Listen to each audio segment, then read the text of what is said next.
देखो,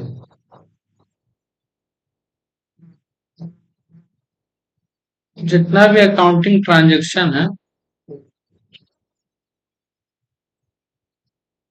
वो रिकॉर्डिंग के आधार पे दो तरह से बटा हुआ। एक बटा हुआ है तुम्हारा कैपिटलाइज,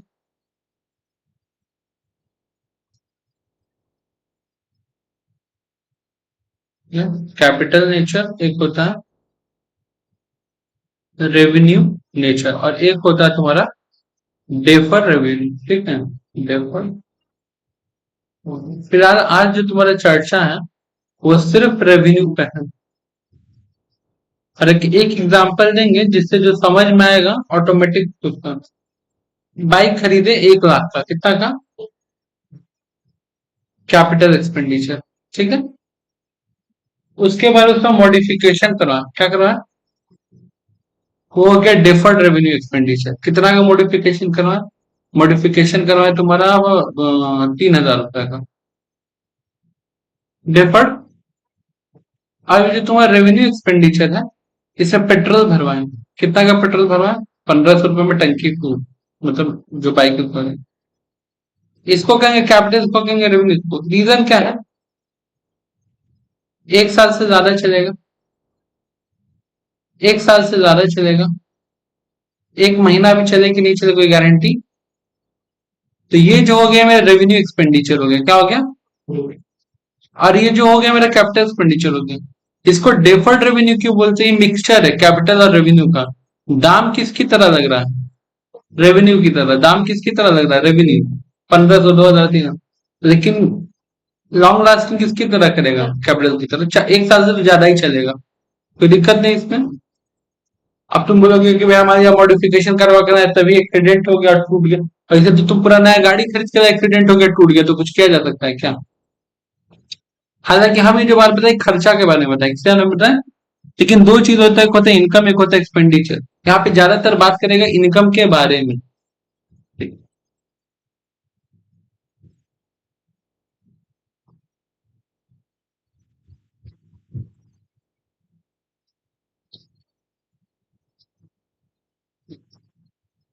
रेवेन्यू जो होता है ना, also called top line, sales या बैकबोन ऑफ द बिजनेस, ये मेन चीज है।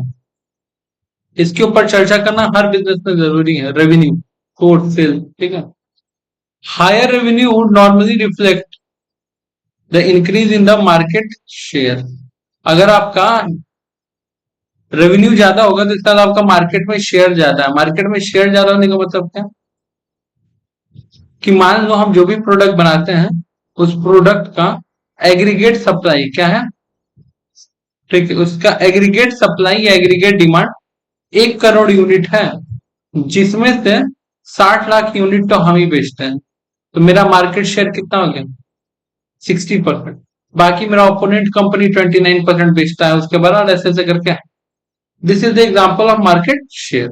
तो अगर आपका रेवेन्यू ज्यादा होगा तो नॉर्मली आपका मार्केट शेयर में दिख जाएगा। Higher prospectus and eventually an increased value of the business, you would notice that the many startup entities are not focused on their increase their market penetration and the revenue without initially focusing on the profitability। क्या कह रहा है? अभी आप बहुत ज्यादा notice करो, जितना भी स्टार्टअप इंडस्ट्री है वो ज्यादा फोकस कर रहा है कि कैसे अपना मार्केट साइज बढ़ाए और रेवेन्यू बढ़ाए, बिना इस चीज पे कि प्रॉफिट कितना। प्रॉफिट कम भी कमाएंगे तो चलेगा, बट अभी ज्यादा से ज्यादा मार्केट हम कैप्चर कर रहे हैं। As a result, it is critical to have a standard that address how an entity must recognize the revenue। तो ऐसे में दिक्कत हो जाता है कि क्रिटिकल हो जाता है स्टैंडर्ड के लिए एड्रेस करना कि आप रेवेन्यू कैसे डिटरमाइन करें, क्योंकि एक पुराना कंपनी वो प्रॉफिट ज्यादा कमाना चाह रहा है, बात समझा? तो रेवेन्यू सब उसको उतना कोई खास मतलब नहीं है। नया स्टार्टअप को प्रॉफिट से उतना खास मतलब नहीं है, उसको सेल्स ज्यादा चाहिए बस। तो अपना अलग अलग पर्सपेक्टिव, मतलब पर्सपेक्टिव है। Respect of the amount and timing in the particular accounting period, सब डिपेंड करता है अकाउंटिंग पीरियड का टाइमिंग पर amount. AS9 deal with the basis of the recognition of revenue in the statement of the profit and loss enterprise. AS9 deal करता है कि किस revenue को आप अपने प्रॉफिट एंड लॉस अकाउंट में लिखोगे। और ये जो एएस है, ये एएस सबके लिए मैंडेटरी है, हर एंटरप्राइज, बड़ा हो छोटा कोई भी, क्योंकि सेल तो सबको करना।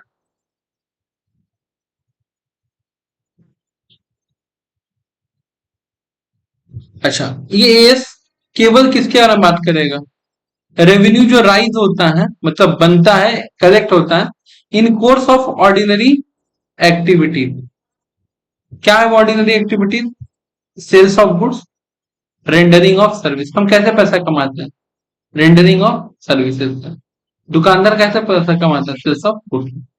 और by use of the other enterprise resources yielding interest and royalties and dividend. अब देखो ये क्या है, कह रहा है कि एंटिटी का अदर इंटरप्राइज, मतलब किसी भी एंटिटी का अदर रिसोर्सेज को यूज करके, मतलब क्या है, मेरे कंपनी के पास ना 1 करोड़ रुपया फंड ऐसे ही पड़ा था, हम कहीं इन्वेस्ट कर दिए तो डिविडेंड आ जाएगा, हम कहीं डिवेंचर खरीदेंगे तो इंटरेस्ट आ जाएगा, ये सब भी रेवेन्यू इनकम है। क्या है? रेवेन्यू इनकम है। बट इसको रेवेन्यू फ्रॉम ऑपरेशन नहीं कह सकते हैं। बात समझा? तो अब यहाँ से समझो, रेवेन्यू दो तरह का, एक है रेवेन्यू फ्रॉम ऑपरेशन, एक है तुम्हारा सिर्फ रेवेन्यू। रेवेन्यू फ्रॉम ऑपरेशन का मतलब क्या होता है? रेवेन्यू फ्रॉम, जो आपका ऑपरेटिंग, जिस चीज के आप बिजनेस कर, आप उससे कमा रहे, और रेवेन्यू तो कहीं से भी आता है, यानी कि रेवेन्यू वाइडर कंसेप्ट है comparison to revenue from operation. Revenue from operation केवल और केवल जो आप बिजनेस जिस चीज का स्टार्ट किए उसके थ्रू कमाने वाला बात कर रहे हैं। करेक्ट ये बात? ध्यान से समझना एक चीज, रेवेन्यू वाइडर कंसेप्ट है, एक आ जाता है सिर्फ रेवेन्यू फ्रॉम ऑपरेशन, और दूसरा आ जाता है अदर देन ऑपरेशन। तो अदर देन ऑपरेशन में भी दो नेचर हो जाता है, ठीक है। एक हो जाता है तुम्हारा रेकरिंग बेसिस, जिसको आप पीएल में लिखोगे। एक हो जाता है कैपिटलाइज्ड बेसिस। अब बताते हैं क्या इसका मतलब है, तुम लोग को समझाते हैं। रेवेन्यू फ्रॉम ऑपरेशन का मतलब तो सेल। दूसरा रेवेन्यू मेरा दो जगह से आया है, एक तो हम बैंक में एफडी करवाए तो मेरा इंटरेस्ट आ रहा है। क्या आ रहा है? बैंक में एफडी करवाए तो मेरा इंटरेस्ट आ रहा है, रेकरिंग नेचर का, बार बार आ रहा है। जब तक एफडी रहेगा तब तक आएगा। दूसरा, हम एक तो एसेट्स बेच दिए, उसमें भी तो 5,000 रुपये मेरे को फायदा हुआ, तो जो 5,000 फायदा वही रिकॉर्ड करेंगे, पूरा एसेट्स को बेचा अमाउंट रिकॉर्ड, तो कैपिटलाइज रेवेन्यू हो रहा है। बात समझ में आया? तो कोई दिक्कत है?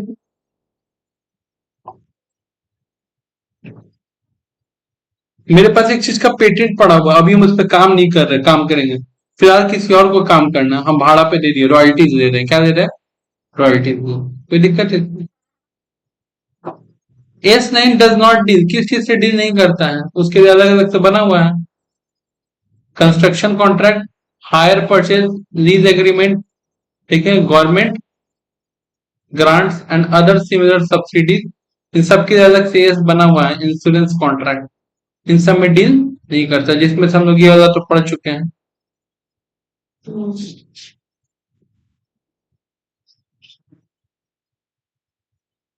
अच्छा, रेवेन्यू टर्म से बिल्कुल भी ये नहीं समझना है कि gain resulting from the disposal और unrealised gain resulting from the form of,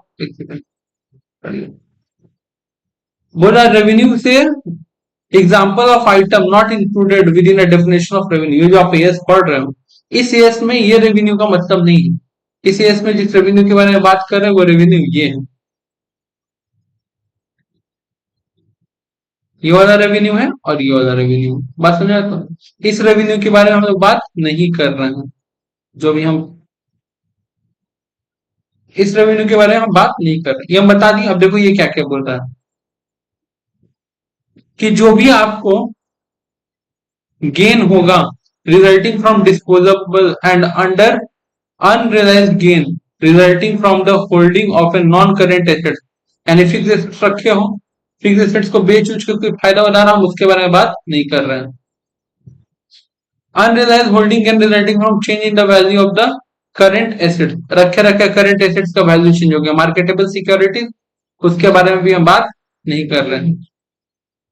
ठीक है।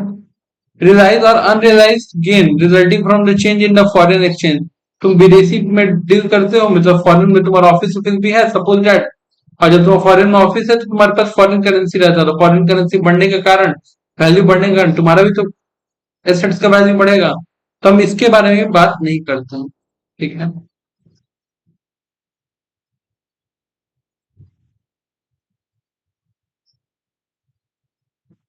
Realized gain resulting from discharge of an obligation at the less than its carrying amount. Creditor को देना था 10 लाख रुपए, हम उसको 9 लाख का एक मशीन चिपका दिए, मेरे पास एक मशीन पड़ा हुआ है, 1 लाख का फायदा हुआ। ये सब बात नहीं करना है यहाँ पे। क्या बोल रहा है, रियलाइज द गेन, एक गेन हुआ है resulting from discharge of obligation, obligation is creditor, creditor को पे करके मेरे को गेन हुआ है। कैसे गेन हुआ है, इस वजह से गेन हुआ कि उसको जो दिए वो less than it's carrying amount, उसके कैरिंग अमाउंट से कम, उसको देना कितना था, बुक वैल्यू में कितना दिखा रहा था 10 लाख, उसको एसेट्स उठा के दिए 9 लाख का, तो ये भी तो 1 लाख रुपए का गेन हुआ ना, बट इसके बारे में भी हम बात नहीं कर रहे।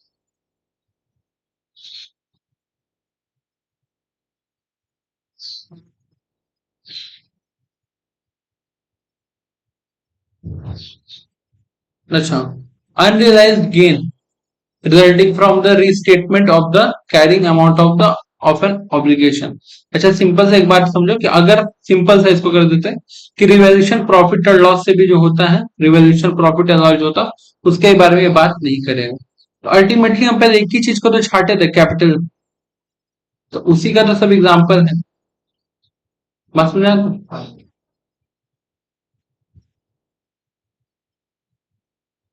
तो इसका रेवेन्यू में क्या आ गया, एक तो आ गया आप सामान बेच के कमाओ, या तो आप सर्विस देके कमाओ, दूसरा आप जो कंपनी का एसेट्स यूटिलाइज करके कमा रहे हो, जैसे कि एक्स्ट्रा फंड पड़ा हुआ था तो उससे मान लो इंटरेस्ट, डिविडेंड या रॉयल्टीज कुछ कमा लिए, वो अलग चीज है।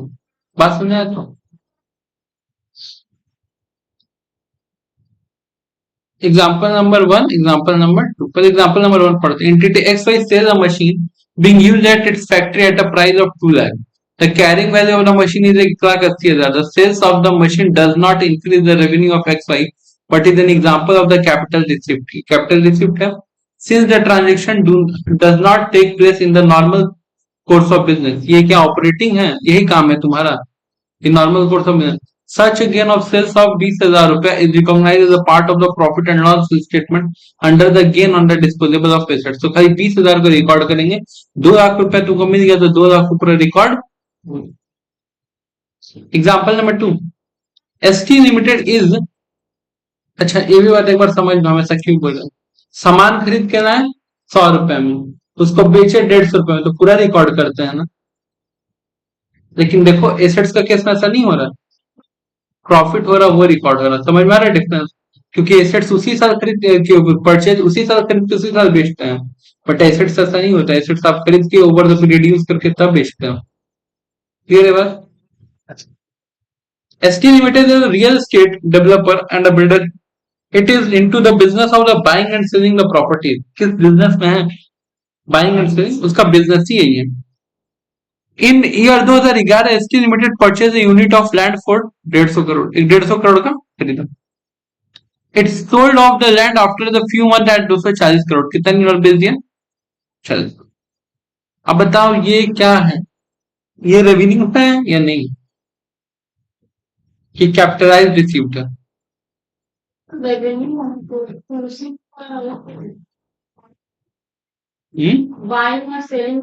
उसी साल खरीद के उसी साल बेच रहा है, इंटेंशन ही नहीं कि उसको 12 महीना से पहले होल्ड करे।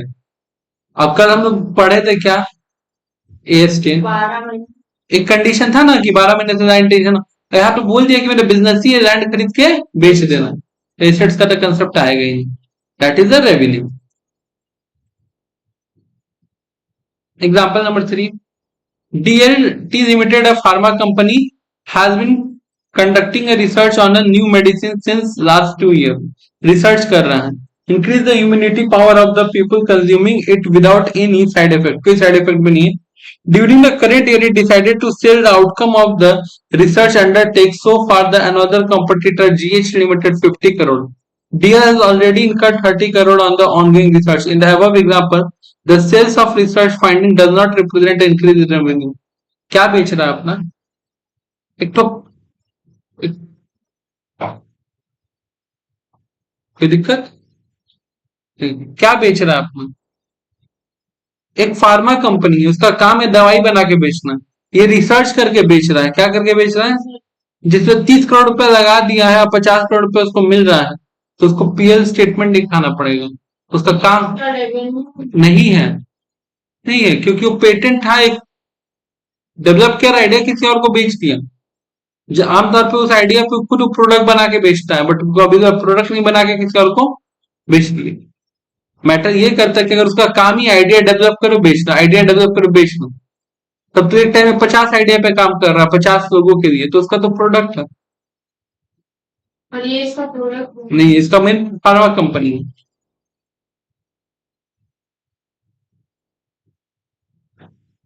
अच्छा,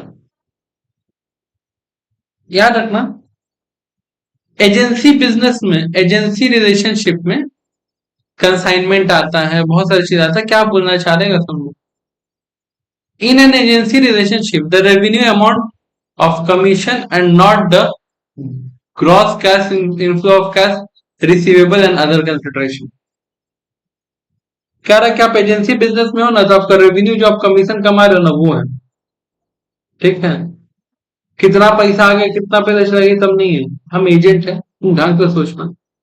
आप कंसाइनमेंट पे सामान बेचते हैं, कंसाइनर हमको सामान दिया, भेजा कंसाइनर, कंसाइनर कंसाइनी पड़ा है ना, कंसाइनर हमको सामान दिया, हम कंसाइनर के बिहाफ में, हम कंसाइनी यानी कि एजेंट है, सामान बेच रहे, सब कर रहे, तो इस सब करने में मेरा फायदा क्या होगा? खाली वही ना जो कमीशन मिल रहा है, और तो कुछ नहीं होगा। कि हम जितना बेचे सब पैसा खुद रख लेंगे, ऐसा है क्या? वो तो पैसा हमको क्या रेमिट करना पड़ेगा। तो मेरे लिए इनकम क्या है एजेंसी रिलेशनशिप में? कमीशन, और कुछ नहीं। अगर ढंग से देखो तो क्लियर है बात। अब वो ट्रेडर कमीशन हो, स्पेशल कमीशन हो, या बेसिक कमीशन हो, नॉर्मल कमीशन, जो भी है, कमीशन बस। The criteria of principal and agency relationship is significant to understand how much the revenue can be recognized by an entity for a sales transaction. The key principle is whether the sales transaction made by an entity on its own or in its behalf of the someone else. Whether the risks and reward pretending to the goods or service are with the entity or with the someone else would be determined by the seller capacity or the principal capacity of the principal or agency. क्या बोलना चाह रहे हैं आप?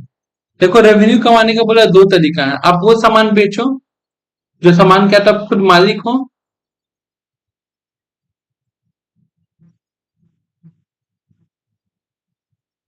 या तो आप its own owner हो, और या फिर आप किसी के बिहाफ में सामान को बेच रहे हैं। तो एजेंट क्या कर रहा है? किसी के बिहाफ में बेच रहा है, बिल्कुल सही बात है, तो उसको रेवेन्यू मानेंगे। Whether the risk and reward pretending to the goods और सर्विसेज विद एंटिटी, या तो मालिक उठाए उसका, या तो फिर समवन एल्स जिसको आप सामान दी होती है।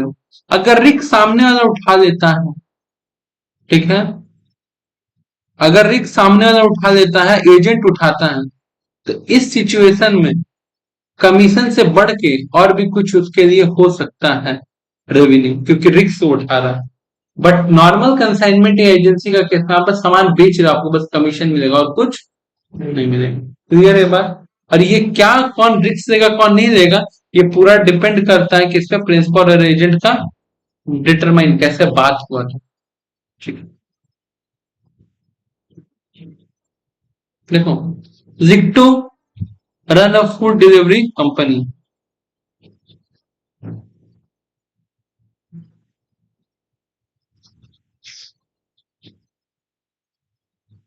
जिक्टो चेंज कर जोमेटो कर दी। Zomato run a food delivery business as per the arrangement, ठीक है। जिक्टो यानी कि जोमेटो, सब जगह चेंज करेंगे, बहुत टाइम है अपने पास, कोई टेंशन नहीं है।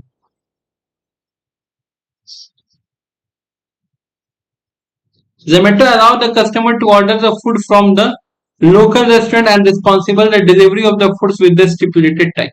अब बताओ क्या कर रहा है, रेस्टोरेंट से खाना लेके डिलीवर करता है जोमेटो, हम सबको पता है। During a particular year it collect money on the order from online as under. Total कितना कलेक्ट किया है? टोटल कलेक्ट किया 200 लाख, डिलीवरी चार्जेस 60 लाख, और जीएसटी लगा है 40 लाख, टोटल हो गया 300 लाख। ये सब उसका कलेक्शन आया है। तुम खुद सोचना, अभी आंसर पे नहीं जाते हैं। ये तो होटल वाला लेके चल जाएगा, करेक्ट। ये मेरा डिलीवरी चार्ज, ये गवर्नमेंट लेके चल जाएगा। आगे क्या बोल रहा है? The 300 lakh of the above order customer, the order delivered to the customer in the stipulated time, सब टाइम पे पहुंचाएगा। How much revenue recognized by the restaurant? Restaurant कौन सा अमाउंट दिखेगा? जोमेटो 300 का काम एकदम 300 लाख का काम एकदम सही से किया है। तुमको बताना है कि इसमें से कौन सा रेवेन्यू जोमेटो दिखेगा और कौन सा रेवेन्यू होटल। होटल वाला 200 दिखेगा, जोमेटो वाला 60 दिखना चाहिए।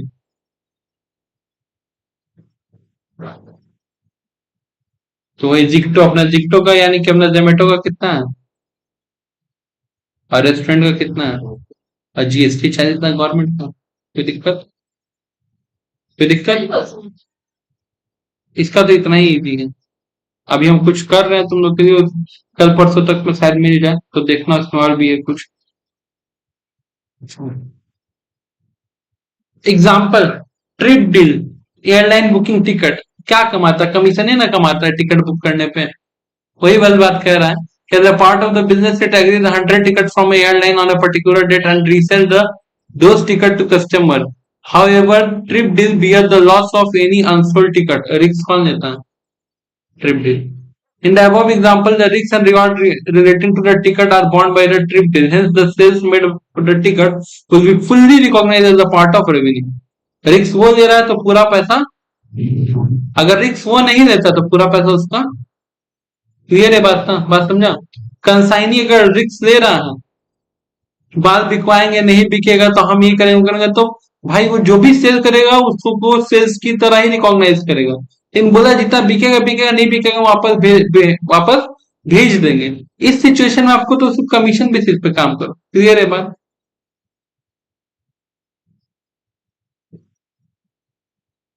अच्छा, सेल्स ऑफ गुड्स यानी कि revenue from transaction should be recognized when the requirement of the performance set out below in para 2.5, the time of recognition of revenue from sales of goods are satisfied provided that at the time of the performance it not reasonable to expect ultimate collection.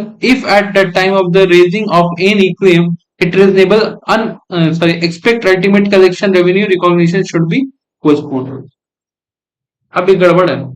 जब सामान बेचते हो ना, तो आपको पूरा पैसा उस वक्त तो मिल नहीं रहा है, कुछ पैसा भविष्य में मिलेगा, और जो भविष्य में मिलेगा आपको पता नहीं, बैड डेट भी तो हो सकता है। तो ऐसा सिचुएशन में क्या करेंगे? तो ऐसा सिचुएशन में कुछ मत करो, जितना का माल बेचो ना फिर उसको रेवेन्यू मान लो, बाद में जो होगा देखा जाएगा। बैड डेप्ट होगा बैड डेप्ट लिखना, प्रोविजन होगा प्रोविजन बनाना, बस समझा? तो फर्दर बैड डेप्ट होगा फर्दर। फिलहाल जितना बेच रहे हो सबको क्या मान लो? AB sell to CD on 1st March. CD having a significant cash flow issue since last few months. एकदम भयानक कैश का प्रॉब्लम चल रहा है जो खरीदा है उसके पास, CD के पास।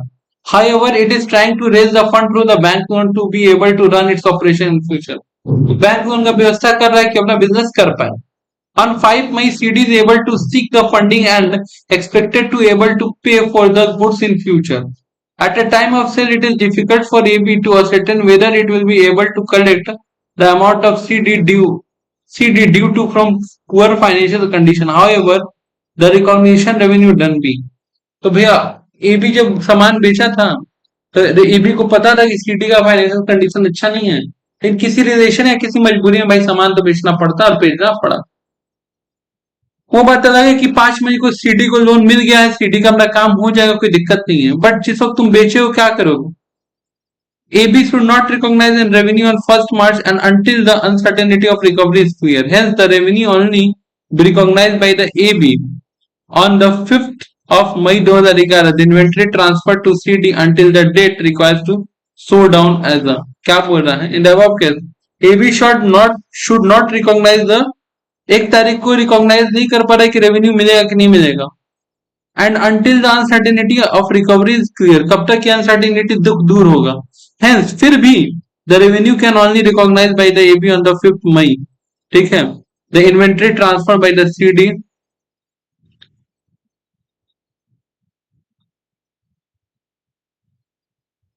फिर भी वो 5 मई को जब पैसा मिलेगा तब वो पैसा को रिसीव करेगा और जिस दिन माल बेचा रहेगा उस माल को रिकॉर्ड करेगा, तो कोई दिक्कत का बात नहीं।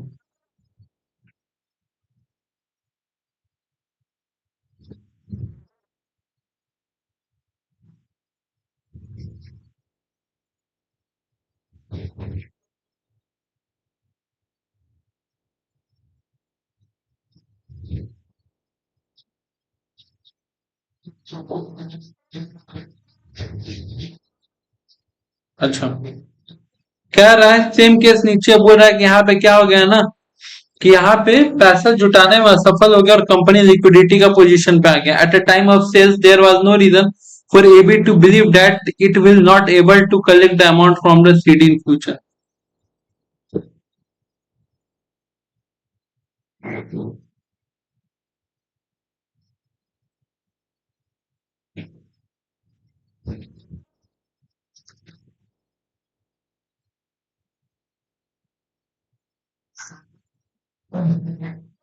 मंजिल भैया, ऑनिक को, अंकिता को और सुहासनी को, तीनों को ही सामान बेचे हैं। अंकिता और ऑनिक का कैश फ्लो पोजीशन हिला हुआ है, क्या है?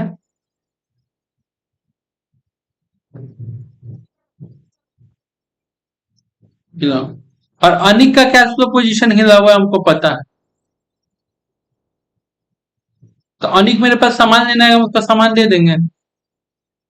लेकिन एक बात बोलेंगे, देखा नहीं कि अगर तू पैसा नहीं दे पाया तो सामान वापस कर देना भाई, एटलीस्ट स्टॉक वापस कर देना।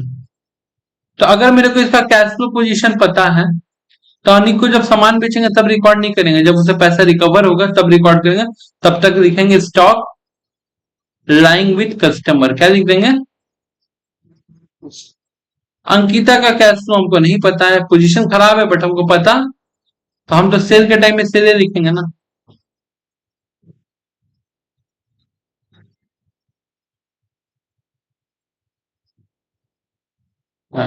Hello.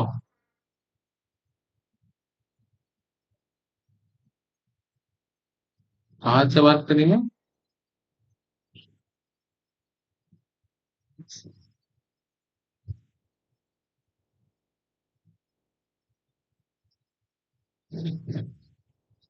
Hmm.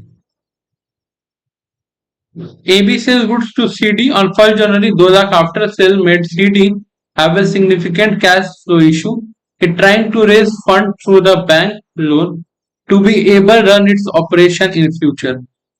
However, it is unable to do so and has gone under the liquidation.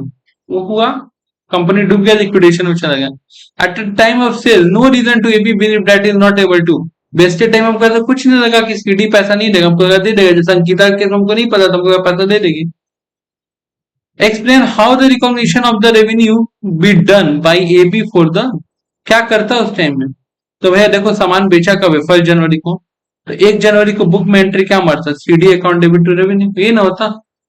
क्योंकि उसको तो लग रहा था पैसा बाद में पैसा नहीं मिलेगा, तो बैड डेब्ट टू सीडी थी, खत्म। कोई दिक्कत?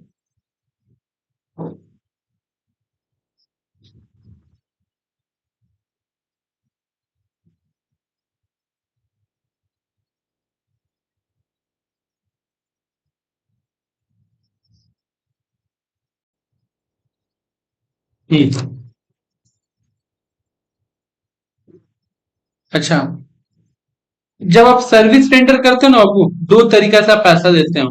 एक प्रोपोर्शनेट कंप्लीटेशन मेथड, काम करते गए पैसा देते गए, जैसे जैसे काम होते गया। एक होता है कंप्लीट सर्विस मेथड, ठीक है, पूरा कॉन्ट्रैक्ट कंप्लीट किए तब जाके आपको पैसा मिला। प्रोपोर्शनेट मेथड में क्या होता है ना, recognize the revenue in the statement of PL proportionately with the degree of the completion of service. एकदम कॉन्ट्रैक्ट कॉस्टिंग की तरह बात कर रहा है। या फिर तुम ऐसा कर सकते हो, कॉन्ट्रैक्ट वाला जो हम लोग एस पढ़े थे उसकी तरह, कि जितना degree of completion of service हुआ है और उसके हिसाब से जो आपका रेवेन्यू है उसको आप रिकॉग्नाइज कर लो, बाकी आप छोड़ दो। करेक्ट? अगर आप एक सर्विस लिए थे हाथ में, वह सर्विस था मान लो 1 लाख रुपए का, ठीक है, तो उसमें से अभी आप 50% काम कंप्लीट किए हो, तो उसका 50% 50,000 को रेवेन्यू मान लो। मिला या नहीं मिला उससे कोई मतलब नहीं है। क्लियर है बात? तो कंप्लीटेशन में तो क्या है कि जब complete of the accounting which the recognized revenue in the statement of the profit and loss only when the rendering of service under the contract is completed and substantially completed. In this method, the performance consists of the execution of the single act. Example, the installation of the machine, repair. ये सब single act होता है, एक बार में काम complete हुआ, पैसा लेके जाओ। क्लियर है बात? कोई दिक्कत नहीं है।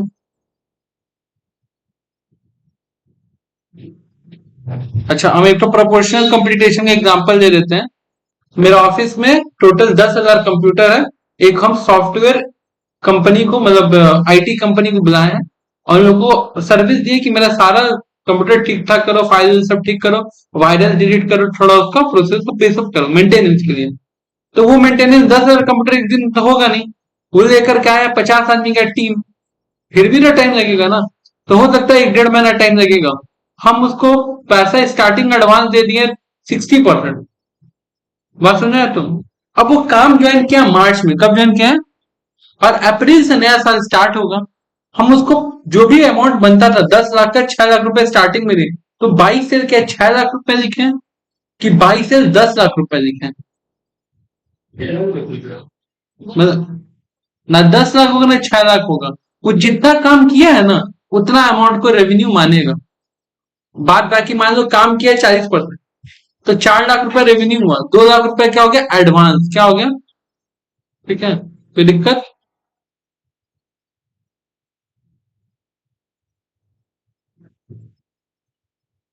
अच्छा,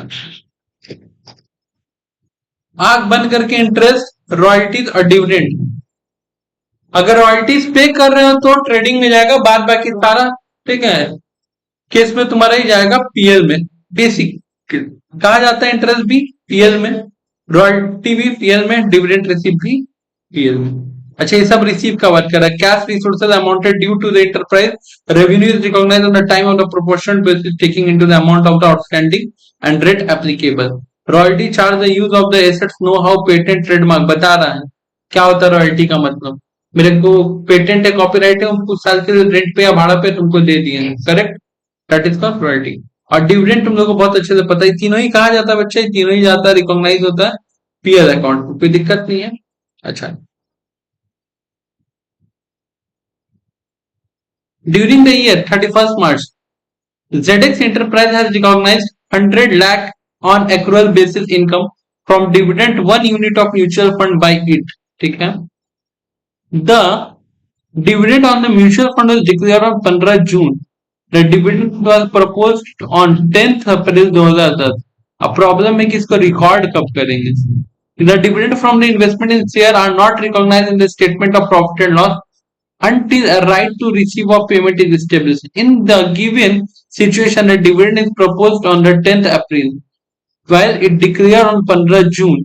ठीक है, thus the right to receive the payment is 15 जून 2011।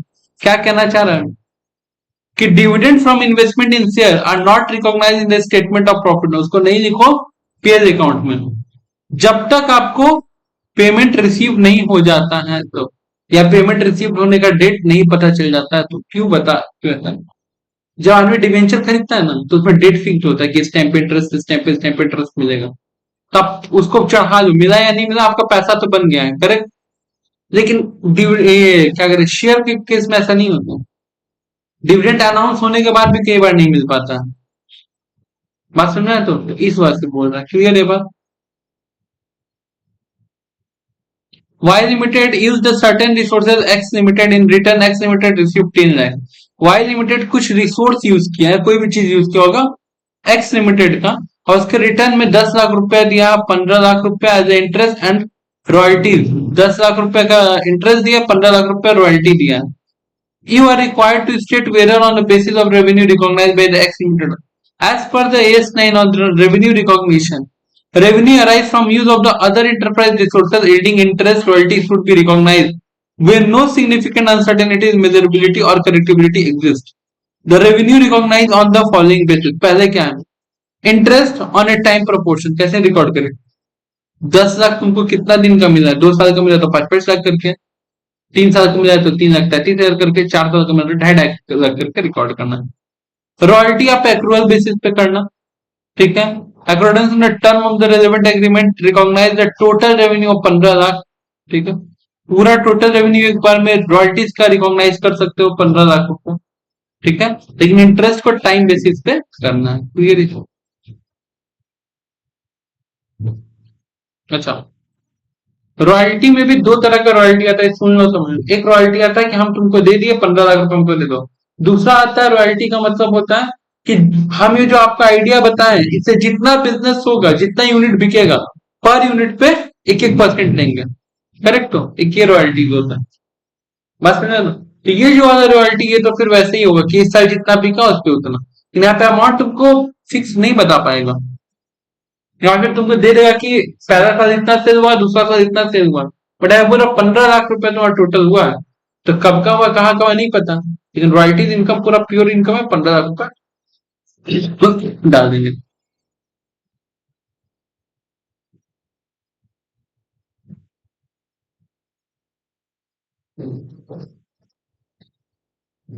क्या डिलीवरी डिले किया जा सकता है बायर के रिक्वेस्ट में, and buyer take the title and accepting the bill. हाँ होता है, कोई दिक्कत नहीं है। हम गए जाकर के एक फ्रीज पसंद करके आए, ठीक है। हम बोले कि इसको डिलीवरी लेकिन 15 तारीख को करेगा, कब करिएगा। हो सकता है घर पे बहन का शादी उदी गिफ्ट उफ्ट देने के लिए ले रहे हो, ठीक है।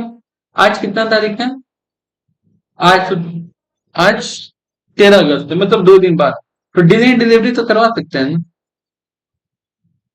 Sometime buyer may purchase the goods and request the seller to hold the goods on behalf of it for some reason, for example due to lack of storage, रखने का जगह नहीं होगा, ठीक है। Transportation delay, in such a cases the risks and reward associated with the ownership seem thus have transferred to the buyer and the sale could be considered as completed, लेकिन sales तो complete है, ठीक है। This is a true even if the physical position of the goods is with the seller, भले position किसके पास है, seller के पास है।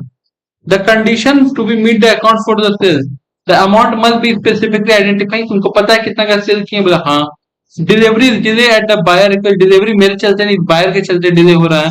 The goods are ready to deliver to buyer, तो सेलर तो उसको सेल्स रिकॉर्ड करेगा, मेरे साइड से कुछ बचा हुआ नहीं, कोई दिक्कत है इसमें।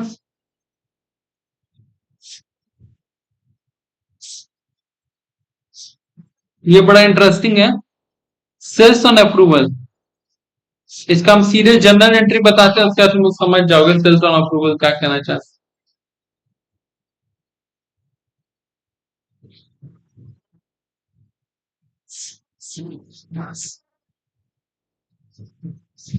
अनिक आया सामान लेने, अनिक को हम सामान बेचे, Anik account debit.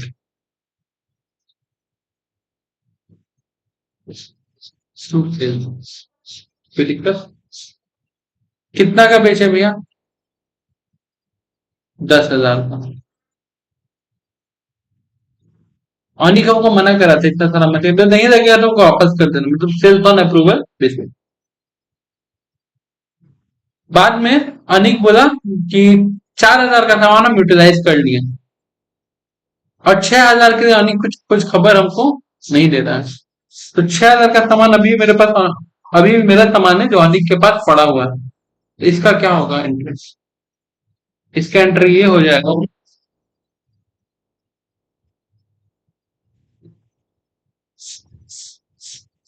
Sales account debit 6,000 रुपए, क्योंकि अनिक तो उसको खरीद नहीं रहा है, कुछ बोल देना। To, stock line with consumer. अच्छा, अनिक को तो 6,000 रुपए कॉस्ट टू कॉस्ट में बेचे नहीं होंगे।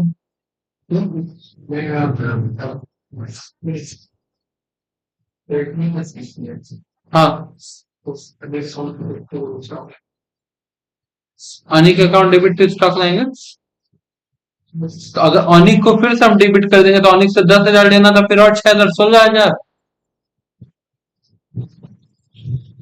तो ये जो सामान था ये 5,000 का था फॉर एग्जाम्पल, ठीक है।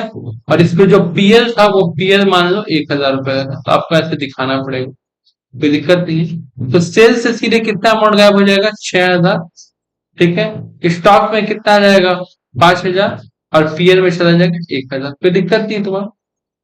इसको ऐसे भी दिखाया जा सकता है, trading account debit to closing stock with consumer. Trading में कितना से डेबिट कर देंगे भैया, ट्रेडिंग में डेबिट करेंगे टू क्लोजिंग स्टॉक का, ठीक है। और जो 1,000 रुपया है उसका ट्रीटमेंट पीएल में देखा जाए।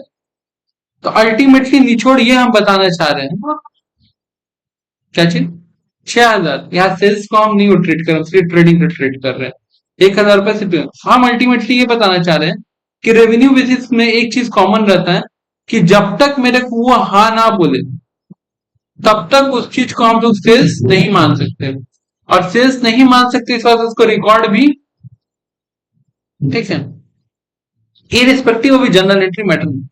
एग्जाम्पल से 5 लाख का गुड्स बेचा है 30 मार्च को, FT under the sales on approval versus under the arrangement, FT can return the goods back to XY within a 3 month। कब 3 महीना, 3 महीना में सामान वापस नहीं किया तो क्या होगा, Y cannot reasonably determine the FT will give the acceptance of the good before the expire। 3 महीने के पहले आपको ये नहीं मानना है कि सामान खरीद लिया, 3 महीना तक अगर कुछ नहीं बोला तब मान लेना कि सामान मेरा बिक गया। Under the circumstances, XY cannot recognize the revenue until the goods are accepted by the FT or on the completion of the 3 month whichever is earlier। तो कब आप उसको रिकॉर्ड करोगे एज रेवेन्यू, जब FT यानी कि जो हमने सामान खरीद के रख गया था वो बोल दे या 3 महीना टाइम पूरा हो जाए, इन दोनों में से जो पहले होगा उस डेट पर हम सेल्स रिकॉर्ड कर लेंगे। करेक्ट, कोई दिक्कत नहीं है। हो सकता है 1 महीना बाद ही आकर के बोल दे कि भैया हमको सामान रखना, आप जो अप्रूवल बेसिस पे हमको 3 लाख का 5 लाख का सामान बेचे थे, तो हो सकता है 1 महीना बाद ही आके बोला, नहीं तो 3 महीना तक कुछ नहीं बोला तो 3 महीना का उसको सेल्स कंसिडर कर लेंगे, कोई दिक्कत नहीं है। तो ये वाला लाइन हम लोग के लिए ज्यादा इंपॉर्टेंट है हाईलाइट करने के पॉइंट ऑफ व्यू, ठीक है।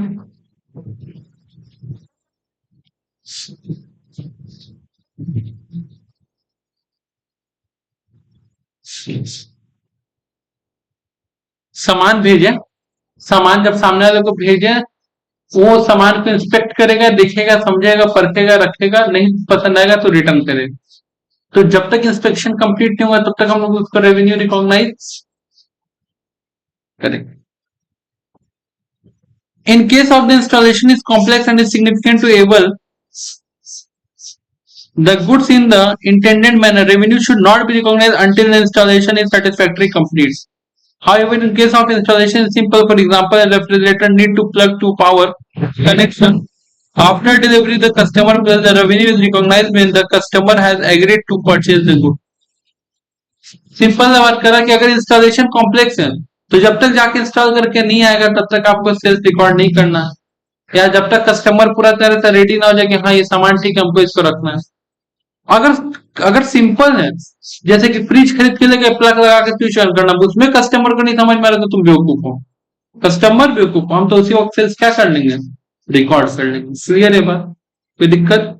देखो हम लोग जब दुकान से फ्रिज टीवी भी कुछ भी खरीद के निकलते हैं, क्या होता है कि बिल तुरंत बन जाता है, एंट्री तुरंत पास हो जाता है, क्योंकि हमको पता है, दुकानदार को पता है कि आधा घंटा के अंदर हम आदमी भेजेंगे, वो एसी फ्रिज टीवी जो होगा सेट कर देंगे, ये उसका बोल। लेकिन ये वो नहीं कहना चाहिए, कहना चाह रहा कि अगर इंस्टॉलेशन कॉम्प्लेक्स है तो जब तक इंस्टॉलेशन नहीं हो जाएगा तब तक आप उसको सेल्स मत मानो, और इंस्टॉलेशन सिंपल है तो मान लो।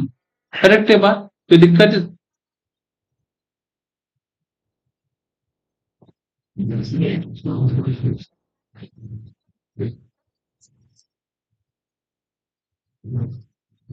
एक सेल्स एंड रीपर्चेज अरेंजमेंट होता है। Such arrangement are considered to be the financial arrangement and no sales can be recognized. हम सामान तुमको बेचे, बाद में तुमसे हम खरीद लेंगे। This is a borrowing should be recognized in the book of the seller. इसको बोरिंग कॉस्ट में ट्रीट करना है, हम मत करो, मेरे पास अभी पैसा नहीं है, हम अपना बेंचेस कुछ दिन के लिए तुमको बेच दिए, बस तुम 6 महीने इंस्टीट्यूट चलाओगा, लेकिन याद रखना फिर कुछ दिन बाद बेंच हम तुमसे खरीदेंगे। ऐसा हो रहा है, और कुछ दिन में भी हम स्पेसिफिक बता दिए इस डेट इस टाइम इस जगह पे तुमसे मिलेंगे, तुमसे सामान खरीदेंगे, और ये कॉन्ट्रैक्ट का बाकायदा एग्रीमेंट हुआ, तो इसको हम सेल्स माने हैं। ये तो तुमको फाइनेंशियली दिक्कत हो रहा था तो फाइनेंशियल एडजस्ट करने के लिए, जैसे on 1 January JK sales a goods at invoice of 5 lakh, कितना पे बेचा है? 5 lakh. Messrs TH at on the time of sale Messrs JK agree to repurchase, कि हम इसको वापस खरीदेंगे कितना में? 6 लाख। तो वो 5 लाख का सामान तो अभी 5 लाख आ रहा है, बाद में हम उसको 6 लाख में खरीदेंगे, 1 लाख रुपए इंटरेस्ट का खर्चा। अभी बेच रहे हैं ना, तो बैंक टू सेल्स होना चाहिए, लेकिन बेच तो नहीं रहे हैं, ये तो हम बस बेच रहे हैं अपना लोन का व्यवस्था करने के लिए। तो लोन फ्रॉम मेसर टीएच, कोई दिक्कत है? बाद में जिस दिन उसको लोन चुकाएंगे, loan from mister TH 6 lakh to bank 6 lakh, 1 lakh रुपए एक्स्ट्रा गया बैंक से, किस चीज का गया? Interest expenses to loan. कोई दिक्कत इसमें? क्लियर है चीज? Trade discount and volume rebate, इसको रिकॉर्ड करते हैं, इसको रिकॉर्ड नहीं करते हैं ट्रेड डिस्काउंट को, बस इसका इफेक्ट दिखाते हैं। और कैश डिस्काउंट को हम लोग रिकॉर्ड, कंसाइनमेंट सेल एक एजेंट वाला सेल है जो ऑन बिहाफ ऑफ किया जाता है, तो in such a revenue could not be recognise. Consignor जब सामान बेचा भेजा है, जब कंसाइनर सामान भेजा है तब सेल्स नहीं रिकॉर्ड करेगा, जब कंसाइनी किसी और को बेच देगा तब सेल्स रिकॉर्ड। हम तो भेजे नहीं है, पसंद हो नहीं बिकेगा तो सामान घूम के मेरे पास वापस आएगा, लेकिन अगर कंसाइनी अपना रिस्क ले लिया कि हम सामान बेचवा देंगे, वो अपने पे ले रहा है, तब तो हम उसको सेल्स मान लेंगे। क्या कर लेंगे?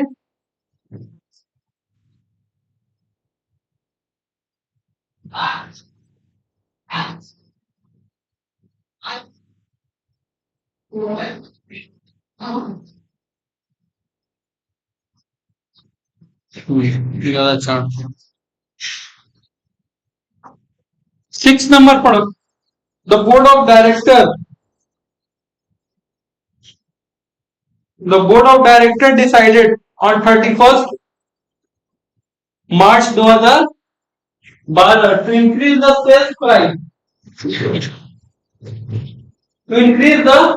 sales price, of a certain item retrospectively from 1st January. In view of the price revision to the effect from the 1st January, the company has received 15 lakh from its customer in respect of the sales made on the 1st January to 31st March. Accountant cannot make up his mind whether to include 15 lakh in sales or advice उनको देना है। Price revision will affect during the current accounting period. As the result, the company stands to receive 15 lakh from its customer in respect of the sales made on 1st January to 31st March. If the company is able to assess the ultimate collection with a reasonable certainty, only then the additional revenue arising out of the set price revision may be recognized as revenue. If the company is not reasonably certain on the ultimate collection of 15 lakh from its customer in respect of sales made on 1st January to 31st March, it shall be postponed recognition revenue. Simple बात क्या ना, सामान बेच दिया, उसके बाद हमको लगा प्राइस बढ़ाना चाहिए, प्राइस बढ़ा के, ठीक है, कोई दिक्कत नहीं है। अगर हमको पता है कि हम प्राइस बढ़ा रहे, सामने हमको प्राइस, तो उसको रिकॉर्ड कर लो। और तुमको लग रहा प्राइस बढ़ा रहे और हो सकता है सामने वाला पैसा ना दे, तो तुम प्राइस बढ़ाओ, तुमको बढ़ाने से तो कोई नहीं रोका, जिस दिन पैसा देगा उस दिन रिकॉर्ड कर लेना। क्लियर है बात? कोई दिक्कत इसमें? A claim lodged with railway in March for loss of goods of 2 lakh had been passed from the payment in the March 2013. From 1.5 lakh, no entry was passed in the book of company. When the claim was lodged, advise P Company Limited about the treatment of the following financial statement account for the year ended. सामान चोरी हो गया, सामान का कुछ अता पता नहीं है, रेलवे में हम लोग कंप्लेन लिख पाए और मेरे को उसका ट्रीटमेंट बताना क्या करना है AS9 के तहत। AS9 क्या बोलता है? Ability to assess the ultimate collection with a reasonable certainty is lacking at a time of raising my claim. जब हम क्लेम के लिए अप्लाई करवा रहे थे उस वक्त बहुत लैकिंग था कि मेरे को मेरा सर्टेन नहीं था कि मेरे को मेरा पैसा मिलेगा कि नहीं मिलेगा। तो इस केस में रेवेन्यू क्या होगा? पोस्टपोन हो जाएगा। अगर मिलेगा तो रिकॉर्ड करेंगे, नहीं मिलेगा तो पैसा क्या हो जाएगा? पूरा डूबा हुआ मान लेंगे। When the recognition of revenue is postponed due to the effect of uncertainty, it is considered as a revenue of the period in which it is certain to be collected. In this case, it may be assumed that the collectability of the claim was not certain in the earlier period. This is suppose the fact that only 1.5 lakh were collected against the claim of 2 lakh, so this transaction cannot be taken as a prior period item. इन यहाँ पे क्या हो रहा है कि complain लिखते ही आपको 1.5 लाख का पेमेंट मिल जा रहा है, बाद बाकी पैसा बाद में देखा जाएगा, ठीक है, तब तो आपको उसको रिकॉर्ड करना है, करेक्ट। और अगर आपको नहीं कुछ का भी क्लेम मिल रहा, पता नहीं मिलेगा कि नहीं मिलेगा, ये मैटर है, तो जब फ्यूचर में आपको रिकवर होगा तब उसको कर लेंगे, कोई दिक्कत। टैक्स का एक लाइन आता था अनरियलाइज्ड रेंट, आज ही ना मिला है तो आज वो नहीं माना जाएगा, फ्यूचर में मिलेगा तो 30% डिडक्शन दे देगा। ठीक उसी तरह आज आप क्लेम किए हो तो आज तो आपको पैसा मिल नहीं रहा, अगर आपको पता है मिल जाएगा तब तो उसको रिकॉर्ड करो, लेकिन अगर नहीं मिल रहा, कुछ खबर नहीं है, तो जिस दिन मिलेगा उस दिन रिकॉर्ड करना, फिलहाल उसको लॉस का लॉस ही रहने दो, ठीक है।